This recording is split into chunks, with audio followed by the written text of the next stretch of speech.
The attack lasted 3 seconds. The revenge lasted 3 minutes. And when it was over, every crocodile in that river had learned a new kind of fear. Young Kito was just thirsty, nothing more. He couldn't see the ancient predator gliding toward him, couldn't hear the water parting as those jaws prepared to strike. But his father could, and what this silverback gorilla did to that crocodile became legend in the jungle. They say the crocodile survived, but it never hunted near gorilla territory again. This is the story of the day a reptile learned that some prey fight back. Before we dive into this incredible story, I'm curious, where in the world are you watching from?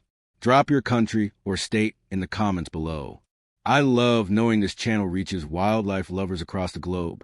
Now, let's head to the rainforests of Central Africa, where young Kito's ordinary morning was about to turn into a fight for survival. Deep in the Congo Basin, where ancient rivers carved through emerald jungles, lived a gorilla troop of 17 members. Among them was Kito, a spirited 2-year-old with more courage than sense. His mother often scolded him for wandering too far, for touching plants he shouldn't, for climbing trees that bent under his weight. But Kito's curiosity would nearly cost him everything. On this particular morning, as golden light filtered through the canopy, Kito had something else on his mind: thirst. The troop was feeding on wild figs about 30 yards from the river. Kito's father, a massive silverback named Batu, sat watching his family with the calm authority of a king. At 400 pounds of pure muscle, Batu had protected this troop for 7 years. Not a single member had been lost under his watch. But every guardian has their limits, and every jungle has its own kind of predator. Remember Batu's perfect record? That was about to be tested. The river looked peaceful that morning, deceptively so. Beneath the surface, a 14-foot Nile crocodile had been patrolling these waters for 2 decades. Scars crisscrossed its armored hide, evidence of countless battles won. This was an apex predator, a living dinosaur with a bite force of 5,000 pounds per square inch. It had taken zebras, wildebeest, even young hippos. But its favorite prey? Careless animals who came too close to the water's edge. As Kito slipped away from his troop, drawn by the sound of flowing water, 2 sets of eyes tracked his movement. One pair belonged to his father, Batu, who glanced up from his breakfast, noting his son's direction but not yet concerned. The other pair of eyes sat just above the... Kito had no idea he had less than 10 seconds. He pushed through the thick vegetation, his tiny fingers parting ferns twice his size. The river sounds grew louder, that rushing, gurgling music that had called to him. He emerged onto the muddy bank, where thousands of gorilla footprints marked the clay. This was a safe place. His family had drunk here for generations, or so he thought. Kito knelt at the water's edge, cupping his small hands to drink. The water was cool, refreshing. He took another handful. That's when the ripples began. 15 feet away, barely breaking the surface, the crocodile moved. Its tail sculled once, twice, propelling that massive body forward with terrifying efficiency. Professional hunters call this the death glide, the final approach before a crocodile explodes into action. Kito noticed nothing. He was too young to read the danger signs, too innocent to understand that the jungle's most patient killer was now less than 10 feet away. But someone else had noticed. Batu's head snapped up. Remember I said the attack lasted 3 seconds? What happened next unfolded in the space of a heartbeat. The crocodile's tail coiled like a spring, and then it launched.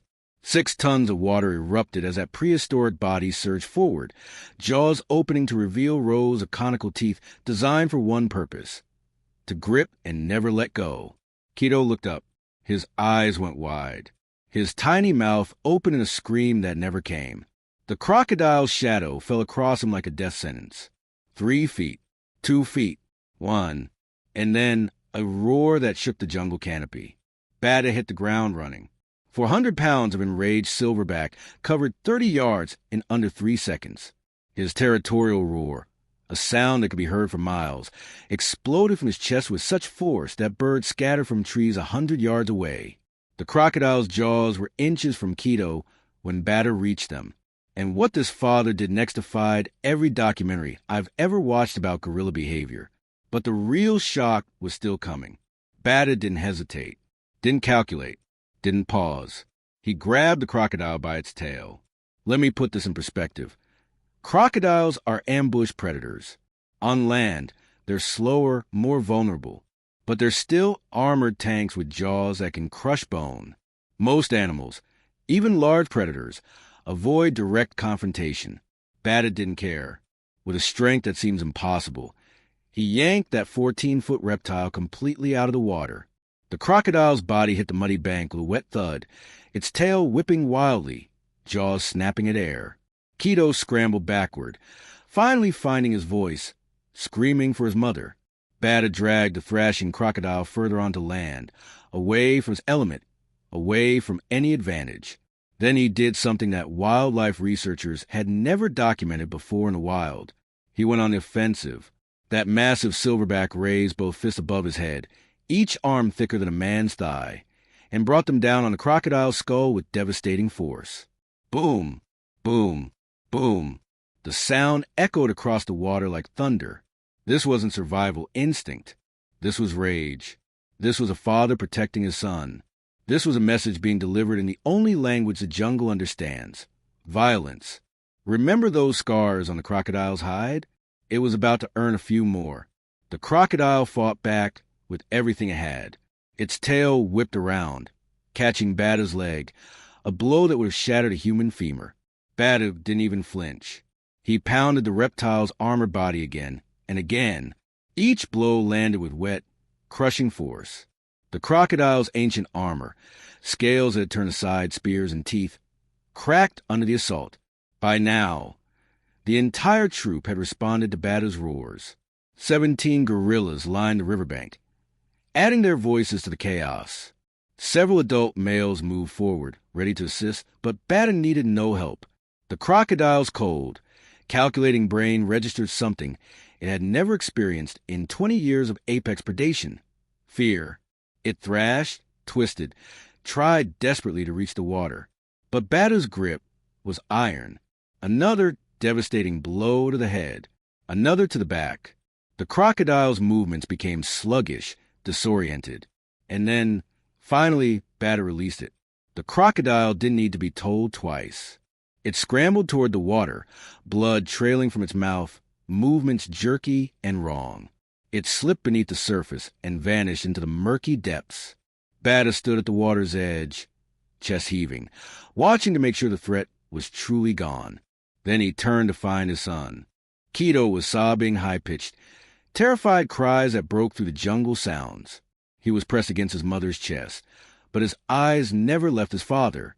Batu approached slowly now. The rage had left his eyes, replaced with something softer.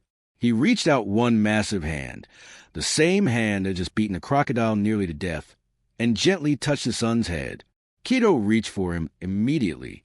The huge silverback lifted his son from his mother's arms and held him close, one hand cradling Kito's tiny body against his chest. The other males formed a protective circle around them. The females vocalized soft reassurances. From across the river, other animals watched: a herd of forest elephants, a family of chimps, even a leopard in the high branches. The message was clear: gorilla territory had rules, and the penalty for breaking them had just been demonstrated with brutal clarity. Stories like Kito's remind us that courage isn't about being the biggest or the strongest. It's about what you're willing to fight for. Batu took on a prehistoric killing machine without hesitation because his son was in danger. Now I want to hear from you. Have you ever witnessed a moment of incredible animal protection in the wild? Or maybe you've experienced that fierce protective instinct yourself. Share your story in the comments below. And here's a question. Do you think that crocodile deserved what it got, or was it just following its instincts? Hit the like button if you're Team Gorilla, and subscribe if you believe the jungle has its own kind of justice. Because next week, I'm bringing you another story where a predator picked the absolute wrong target and paid an even more shocking price. You won't want to miss it. Until then, remember, in the wild, family is everything.